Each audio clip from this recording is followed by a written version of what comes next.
All right. We have an update from a happy demon user.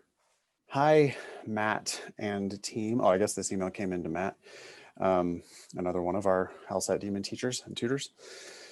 I wanted to shoot the LSAT Demon team a quick email and tell y'all how happy I am I've made the switch. You may remember an earlier email where I stated I'd scored 161 3 times in a row using Khan Academy. What I didn't say in that email is that this is my second time attempting to study for the LSAT. My first time was in 2018, the summer before my final year of college. I ended up not taking the test after months of unsuccessful studying. About 2 months after the pandemic hit this year, I decided it was time to try again, but soon realized that I was getting nowhere with Khan Academy materials. From May to September, I only ever increased 1 point. Yikes. Jesus, that's a long ass time for no improvement. Yeah. My weakest section then and now has always been logic games. I could only ever attempt 2 games at most during a test and only ever got a game entirely right a single time. Oh, Jesus. I mean, I got to stop right there. This user, Mel, you were beating your head against the wall. The problem is that you were attempting 2 games. You needed to be only attempting 1 game. You need 1 perfect game. And if that takes the whole 35 minutes, then fine. But you need 1 perfect game. Once you can do 1 perfect game, then you can start doing a second game. So Mel was skimming the surface here, trying, diligently, right? This is a very earnest student who's trying to study for months or years for this test. But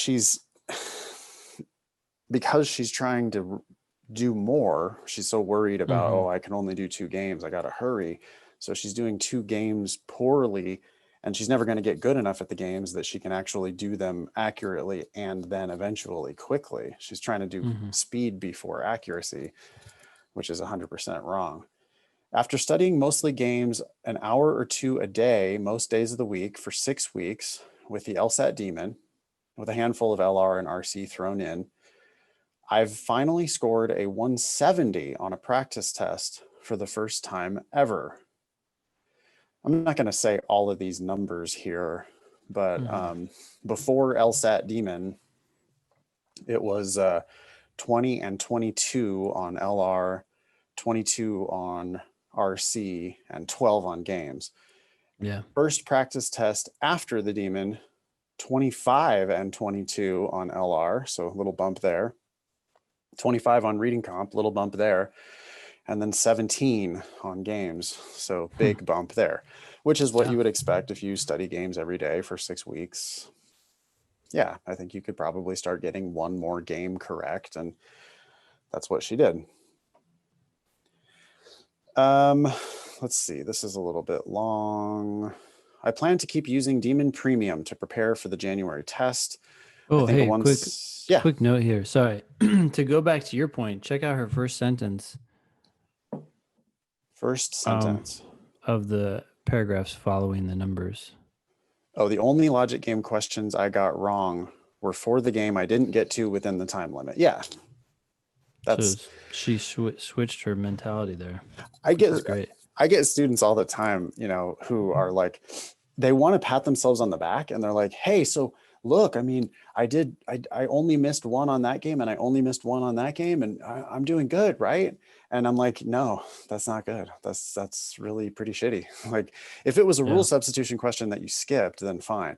But if you just missed a random question in the middle of a game, 4 out of 5 ain't good, or 5 out of 6 ain't good. It's an indication that you're skimming the surface, being too frantic, not going deep enough, not really doing the work.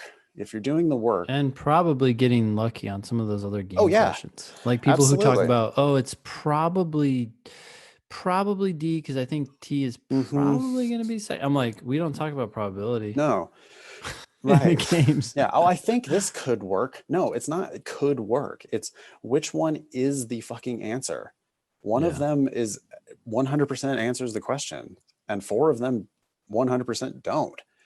And you have to get all the way to that solution where you're like, oh yeah, no, you put a gun to my head. I'm sure this is the answer. I know that that's the answer.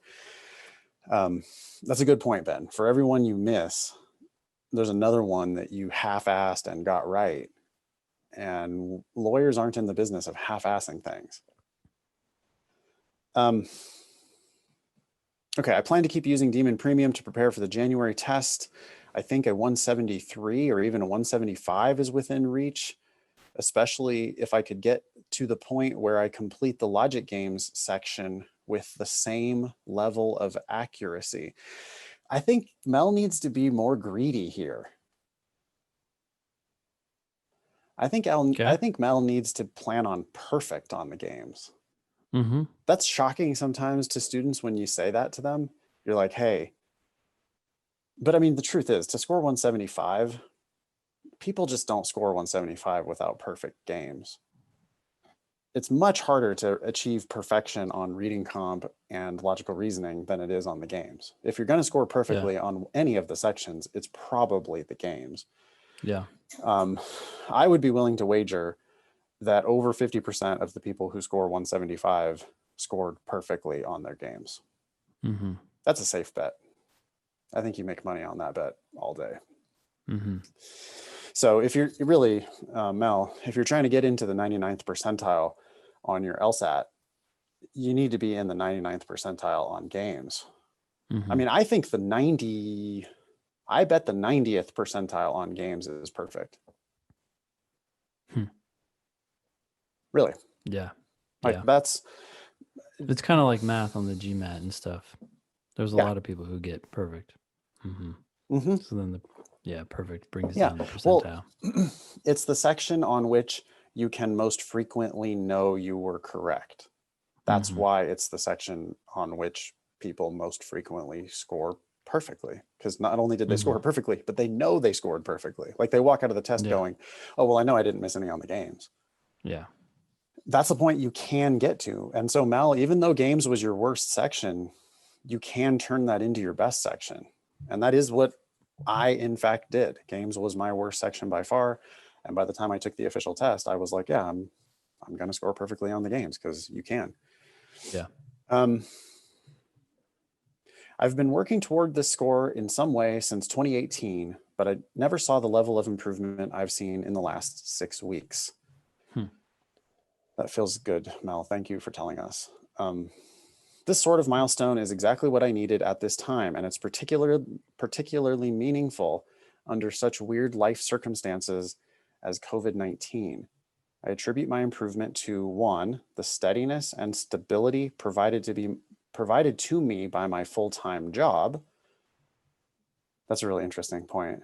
And 2, well, I think it removes the background stress, right? Background noise. Yeah. Fear. And 2, the LSAT Demon. Well, but it also, Ben, it also gives lie to this idea of I'm going to take time off of work. I'm going to like quit my job to study for the LSAT. Sure. We see plenty of students who are very successful, who have full-time job or full-time school or other obstacles. We don't want you to study 4 hours a day for the LSAT.